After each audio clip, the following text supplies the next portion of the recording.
The Saints are off to an 0-2 start this season, and only 3 teams have a worse point differential than New Orleans. It's so bad in the Big Easy that they've fallen to number 30 in the latest ESPN Power Rankings. Making matters worse, Drew Brees has a bruised rotator cuff in his throwing shoulder. The Saints play division rival Carolina on Sunday. Skip, do you expect a turnaround from this team? Stephen A., not enough to make the playoffs. I expect with Jarris Byrd coming back at safety this week and Keenan Lewis at cornerback, that'll help revitalize Rob Ryan's defense, which has been pretty awful so far.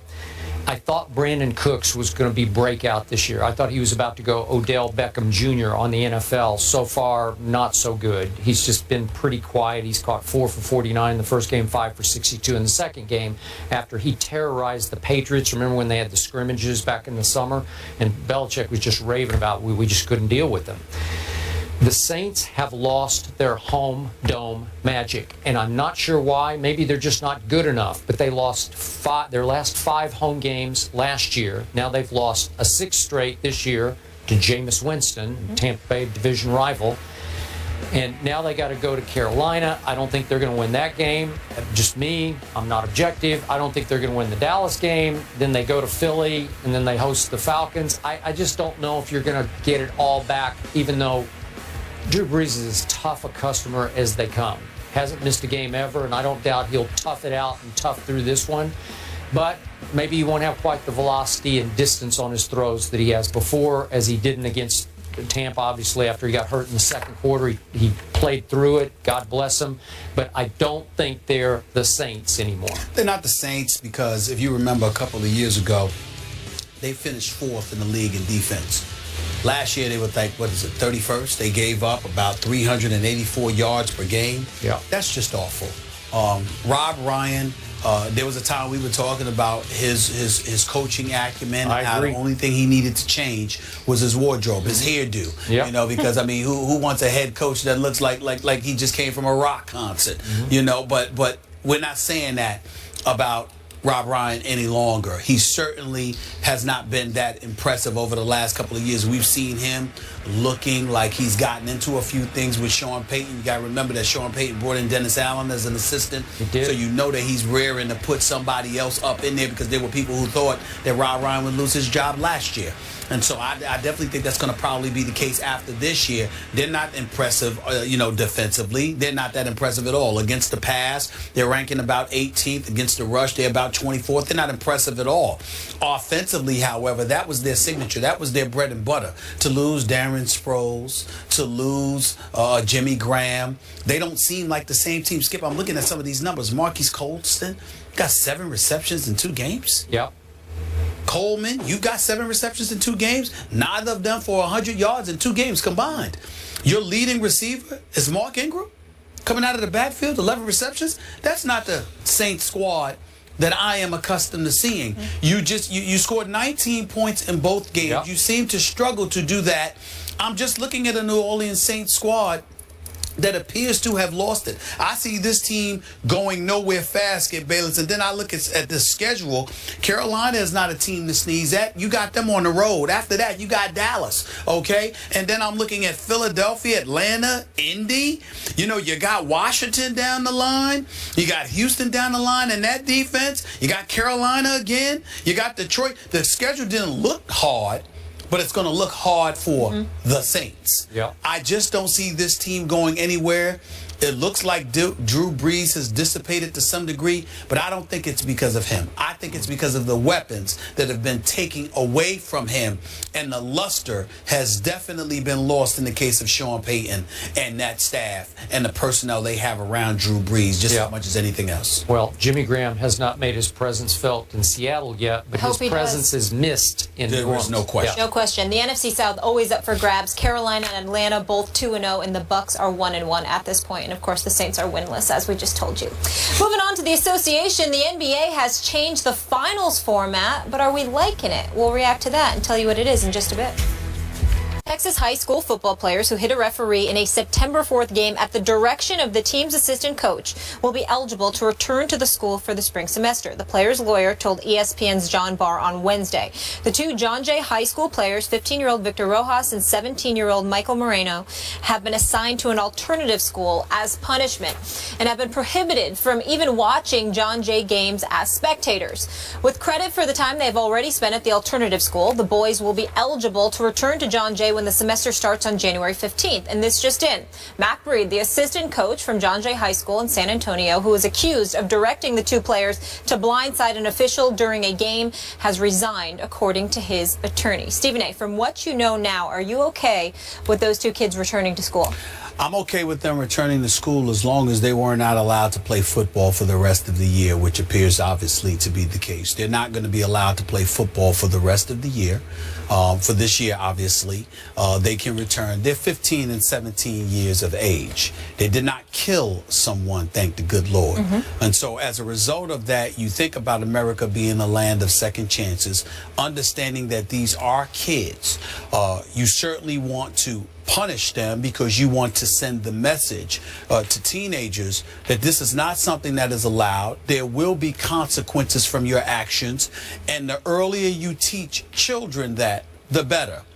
In this day and age, you shouldn't only be teaching that to children, you should also be reminding parents of that as well, because you don't want parents walking around acting like their children are victims when you just finished victimizing somebody else, because that makes you know better. In fact, it makes you worse because you're the adult, which means you're supposed to know better, which means that if you're giving that kind of impression, you know you're even more reprehensible than the kids. But under no circumstances do I believe that the punishment on the part of the kids should exceed that of Mac Breed, the assistant coach, who ultimately told the kids to go after the official. I not only believe he should have resigned, I think he should have been arrested on the spot. You told the kids to go out there and assault an official. That's what you did.